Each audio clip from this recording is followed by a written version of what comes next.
नमस्कार, मैं हूं शालिनी सिंह। स्वागत करती हूं आप सभी का। लेकर उपस्थित हुई हूं आप सभी के लिए हर बार की तरह इस बार भी हमारी विशेष श्रृंखला शांति से क्रांति की ओर साक्षी श्री के साथ। और हम अपनी इस श्रृंखला में बात कर रहे हैं युवाओं को लेकर, जो किसी भी देश का भविष्य है। युवाओं को किसी देश का भविष्य ऐसे ही नहीं कहा गया, बल्कि जिनके हाथों में हम अपने इस समाज की, अपने इस राष्ट्र की बागडोर देते हैं, वो हमारे युवा पूरी तरह से ऊर्जावान होकर बहुत कुछ करने की चाह रखते हैं, बेहद महत्वाकांक्षी होते हैं। जब हम युवा शब्द सुनते हैं तब हमारे सामने वो चेहरे आते हैं जो पूरी तरह से ऊर्जा से भरे हुए हैं और समाज में बहुत कुछ करने की चाह में दौड़ते जा रहे हैं, भागते चले जा रहे हैं। लेकिन कहां दौड़ रहे हैं, कहां की दौड़ में वो शामिल हो रहे हैं? आखिर जीवन में उनका उद्देश्य क्या है? सिर्फ पैसा कमाना, सफलता पाना और अपने आप को सर्वश्रेष्ठ बताना। और यही उनके जीवन की समस्याओं का कारण बन जाता है। आज क्या कारण है कि हमारा समाज, हमारा युवा वर्ग चिंता, अवसाद, भय से पूर्ण रूप से ग्रस्त है। इतना तनावग्रस्त है कि वो डिप्रेशन का शिकार हो जाता है और कई बार तो कुछ युवा अपने जीवन लीला तक समाप्त कर लेते हैं। क्या कुछ कारण है? लेकिन बावजूद इसके, जब आज हमारा समाज सागर की गहराइयों में उतरकर देश के लिए बहुत कुछ करने की जहां कोशिश कर रहा है, जहां वो उन ग्रहों तक पहुंच चुका है जहां कभी मनुष्य ने पहुंचने की सोच नहीं रखी थी, लेकिन वो अपनी समस्याओं तक नहीं पहुंच पा रहा है। आज एक व्यक्ति का जीवन उस हिरण की तरह हो चुका है जो अपने भीतर की कस्तूरी को ढूंढने के लिए भटक रही है। आज हम इसी विषय पर चर्चा करेंगे कि कैसे भय चिंता मुक्त युवाओं को यह राष्ट्र सौंपा जाए, कैसे उन्हें तनाव से दूर किया जाए।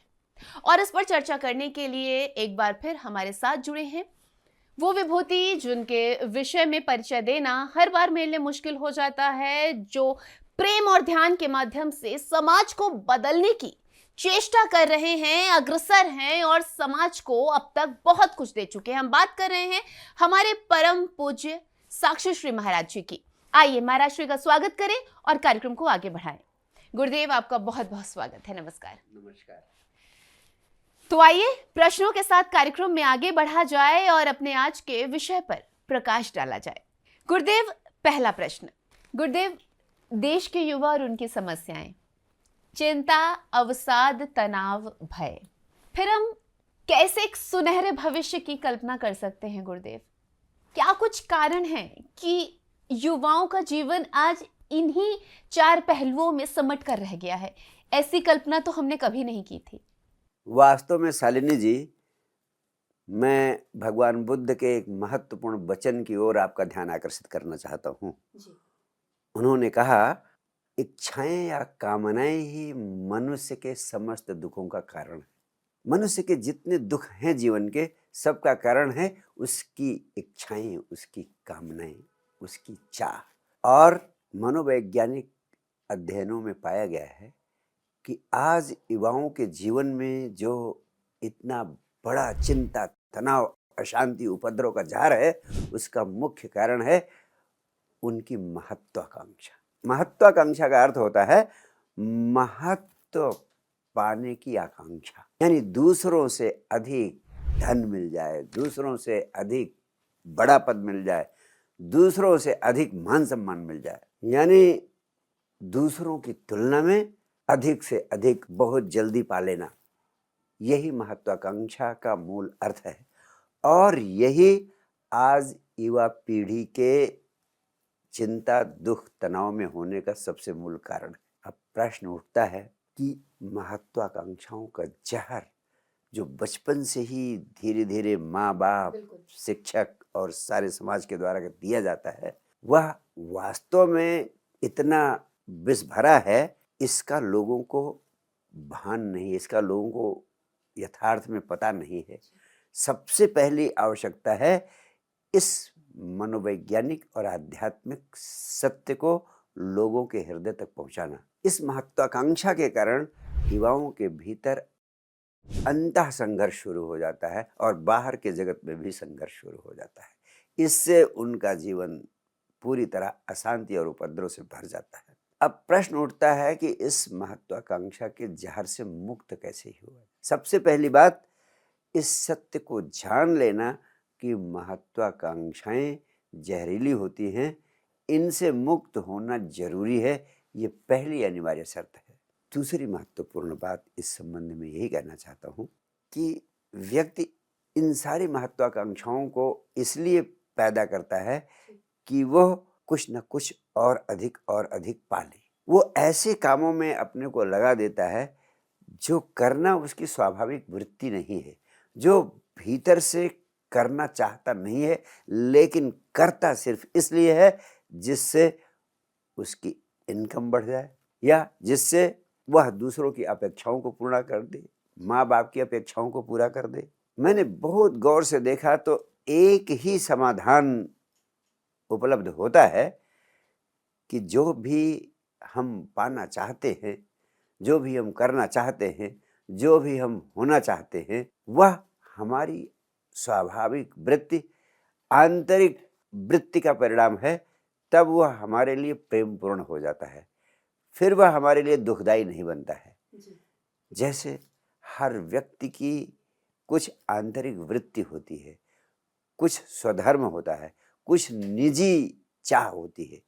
जैसे किसी को फूलों की खेती करना बहुत आकर्षित कर सकता है, जैसे किसी को गीत गाना और संगीत में आगे बढ़ना आकर्षित करता है। लेकिन समाज की, परिवार की, संरक्षकों की अपेक्षाएं हैं कि वह इंजीनियर बने, डॉक्टर बने या प्रशासनिक अधिकारी बने। अब प्रश्न उठता है कि इस महत्वाकांक्षा के जहर से, महत्वाकांक्षा के कैंसर से कैसे मुक्त हुआ जाए। सबसे पहली आवश्यकता है कि पूरे समाज में इस सत्य के प्रति जागरूकता पैदा की जाए कि युवा जो करना चाहता है, जो उसकी स्वाभाविक वृत्ति है, जो करना उसका प्रेम है, उसी दिशा में उसे आगे बढ़ने के लिए प्रेरित किया जाए, उसी दिशा में उसे आगे बढ़ने के लिए सक्रिय किया जाए और उसके ऊपर अपने भीतर के इरादे न लादे जाएं, अपनी मनसा, अपनी चाह उसके ऊपर न थोपी जाए।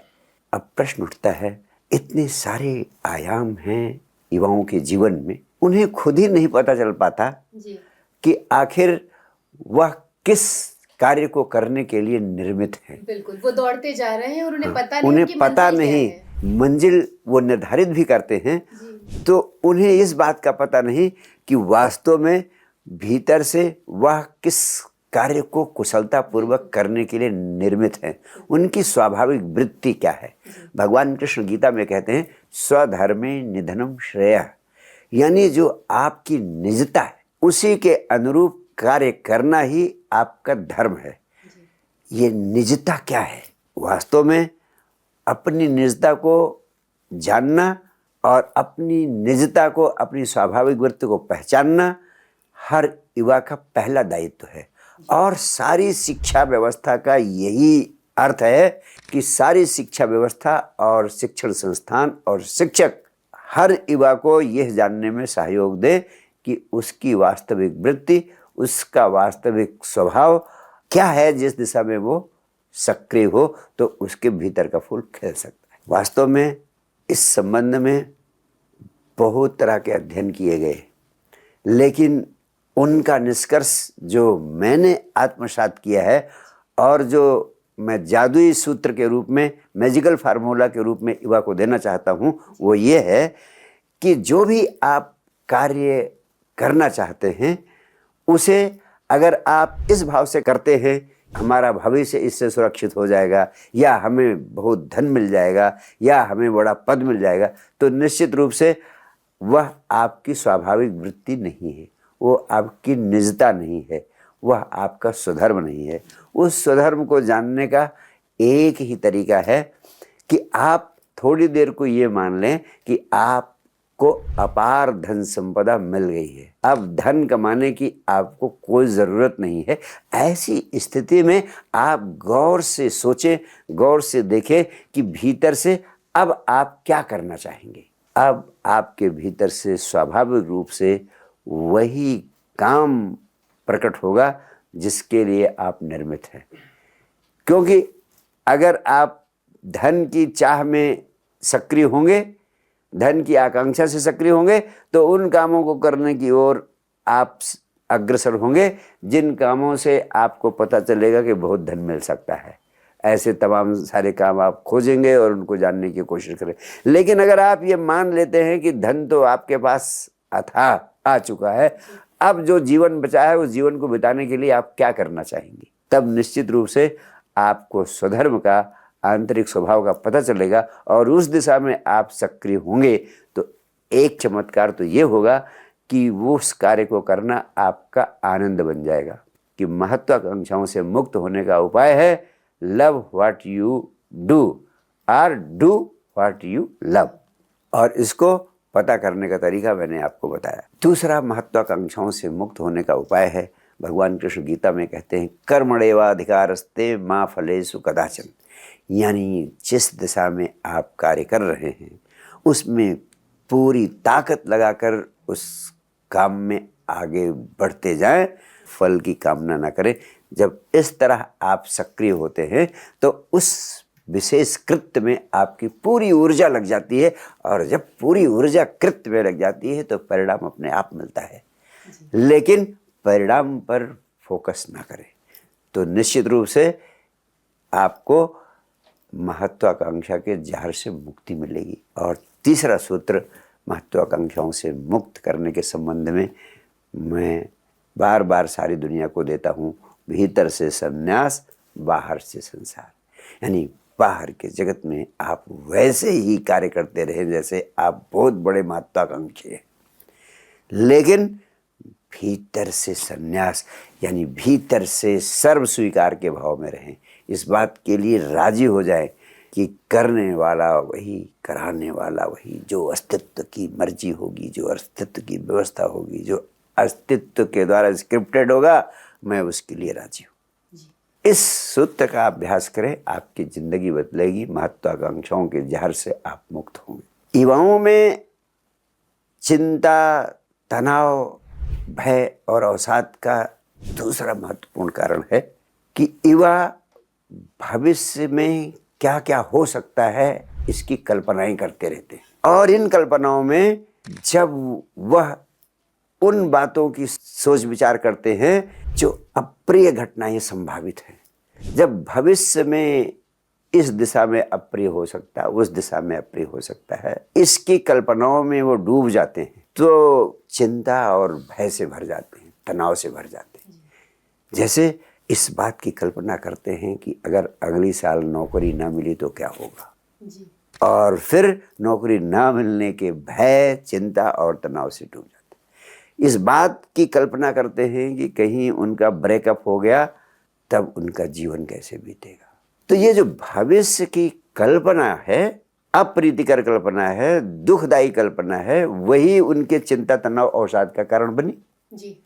इसका अर्थ है कि कल्पना उनके चिंता, अवसाद, तनाव का कारण है, एक नकारात्मक कल्पना उनके चिंता, अवसाद, तनाव का कारण है। कोई वास्तविक या यथार्थ की स्थिति उनके चिंता, अवसाद, तनाव का कारण नहीं। ये बात साफ हो गई। और भगवान बुद्ध कहते हैं जब यथार्थ की कोई बात, यथार्थ का कोई सत्य, यथार्थ की कोई घटना आपके चिंता, दुख, तनाव का कारण नहीं है, फिर भी आप दुखी है, तो इसका मतलब आप पागल हैं। वास्तव में यह एक प्रकार का पागलपन है जो युवाओं को पकड़ता है और उनके वर्तमान को बर्बाद करता है। वह एक दुखांत फिल्म निर्मित करने लगते हैं कल्पना की। मेरी सीधी सी सलाह है, माई सिंपल एडवाइस इज, एक ट्रेजेडी की फिल्म बनाने के स्थान पर कल्पना में एक कॉमेडी की फिल्म बनाना शुरू कर दें। और जब कल्पना में कॉमेडी की फिल्म बनाना शुरू कर देंगे तो चिंता, अवसाद, तनाव की जगह सुख, खुशहाली और आनंद के फूल खिलने लगेंगे। सिर्फ परिवर्तन करना है, दुखांत कल्पनाओं की जगह सुखांत कल्पनाएं करनी है। कल्पना करना तो आपके हाथ में है, सिर्फ इतना ही है कि आपने अपने माइंड को ट्रेन नहीं किया है। आपका माइंड ट्रेंड हो गया है डिफॉल्ट मोड में नकारात्मक फिल्म बनाने में। आपको ट्रेन करना है अपने माइंड को सकारात्मक फिल्म बनाने के लिए, और इसको माइंड को ट्रेन करने का आज तक पृथ्वी पर एक ही उपाय पैदा हुआ है। उस उपाय का नाम है ध्यान। ध्यान ध्यान ध्यान के द्वारा आप अपने माइंड को ट्रेन कर सकते हैं, और माइंड के आप गुलाम नहीं होंगे, माइंड आपका गुलाम होगा। माइंड एक टूल हो जाएगा, माइंड का आप अपने अनुसार उपयोग करेंगे, जैसा चाहेंगे वैसा उपयोग करेंगे। आप दुखद फिल्म बनाने के लिए मजबूर नहीं होंगे, आप सुखद फिल्म बनाने की कला में कुशल हो जाएंगे। जी गुरुदेव, यहाँ पर बतौर युवा मेरे मन में एक प्रश्न आ रहा है, और क्योंकि आप मेरे समक्ष हैं और मैं इस प्रश्न को ज़रूर आपके सामने रखना चाहूँगी कि मन हमें ट्रेन करना है और वो ध्यान के माध्यम से ही संभव है। मैं इस बात से पूर्ण रूप से सहमत हूँ, लेकिन गुरुदेव जो हमारा महत्वाकांक्षी होना है वो हमारी सफलता की कुंजी के रूप में है, क्योंकि समाज में भी हमें एक्सेप्टेंस तभी मिलता है जब हम सफल हैं। हमारे माता पिता भी हमें पूरी तरह से तभी अपनाते हैं जब हम सफल हैं, नहीं तो हमें यही ताने मिलते हैं कि परिवार का उस बच्चे को देखो वो कितना सफल हो चुका है, अपने भाई को देखो वो कितना सफल है, अपनी बहन को देखो वो कितना जीवन में कामयाब है।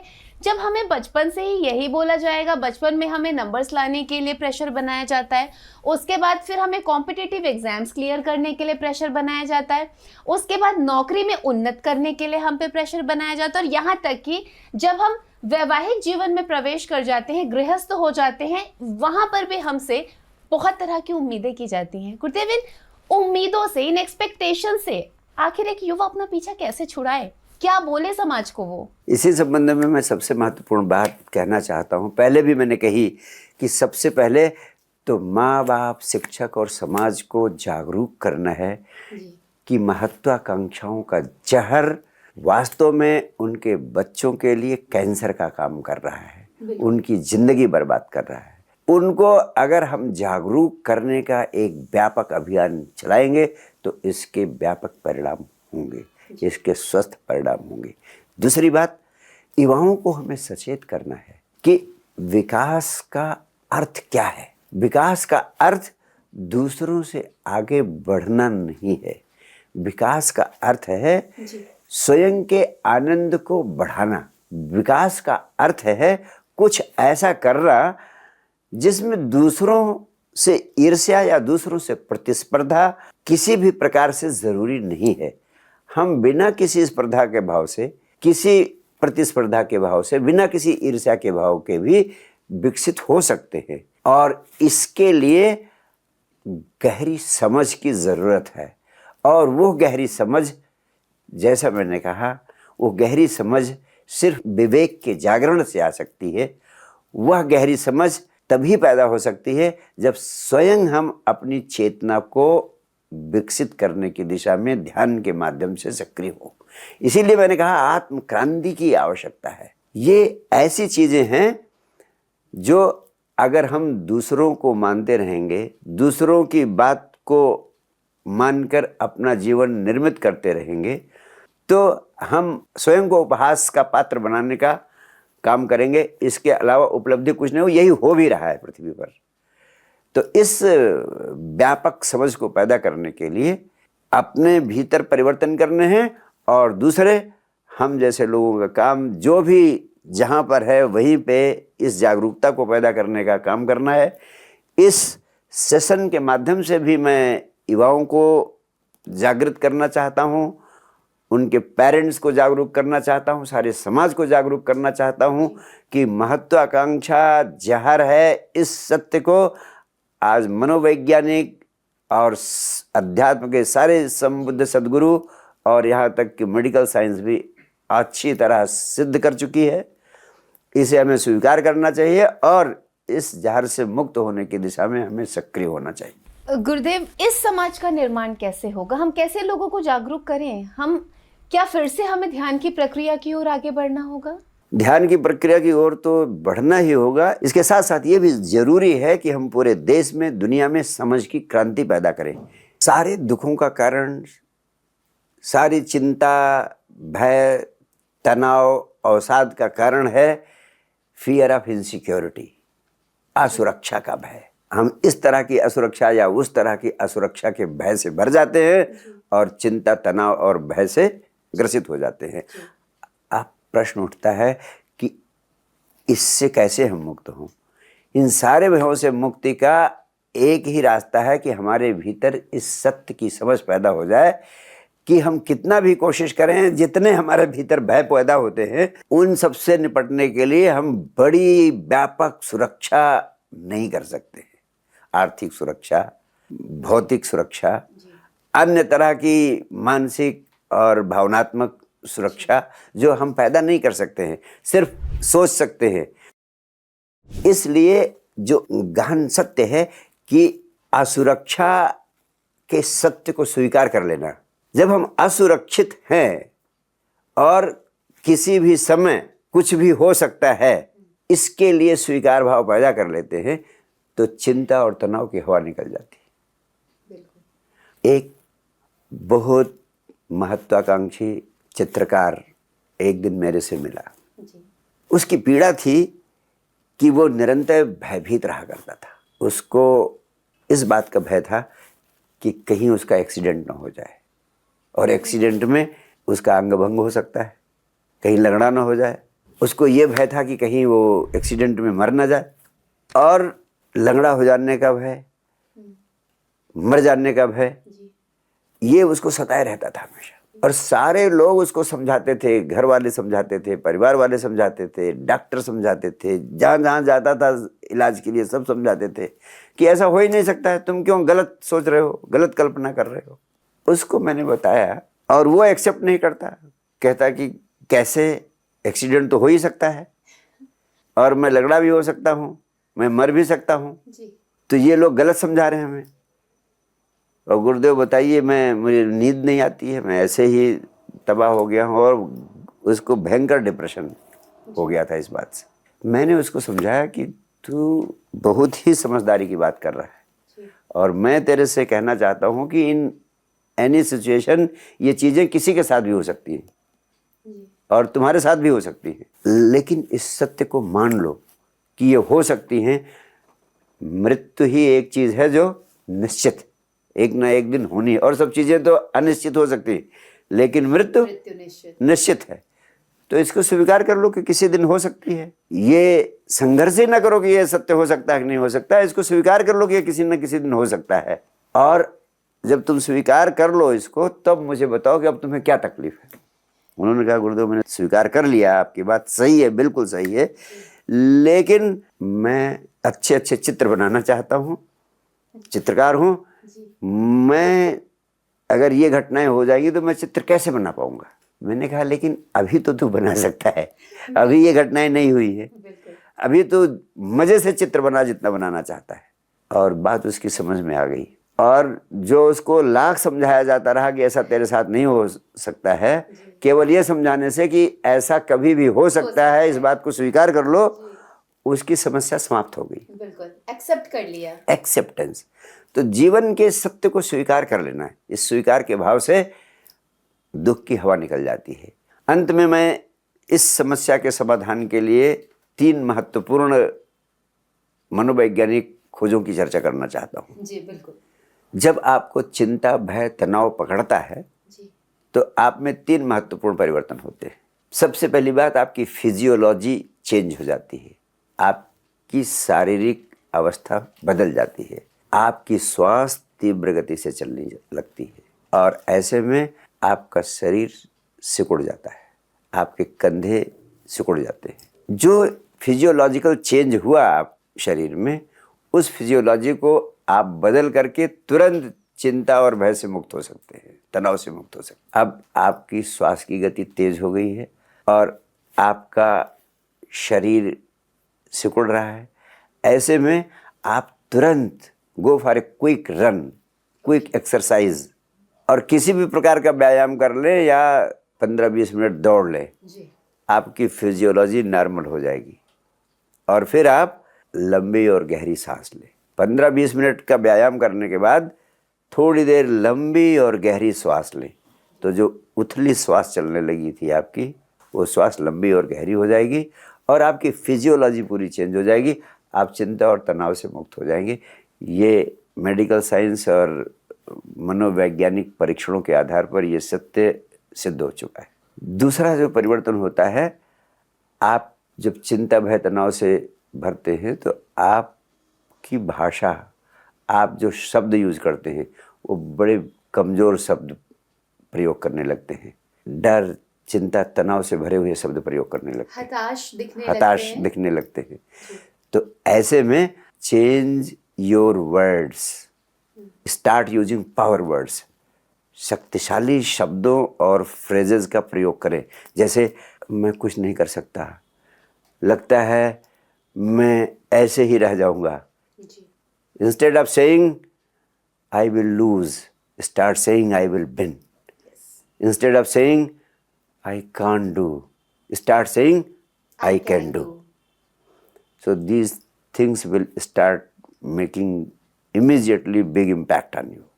और तीसरा महत्वपूर्ण परिवर्तन होता है, आपका फोकस उन चीज़ों पर केंद्रित हो जाता है जो चिंता, तनाव, भय का कारण है। आपका फोकस ऐसी अवस्था में उस पर चला जाता है जो आप चाहते हैं ना हो।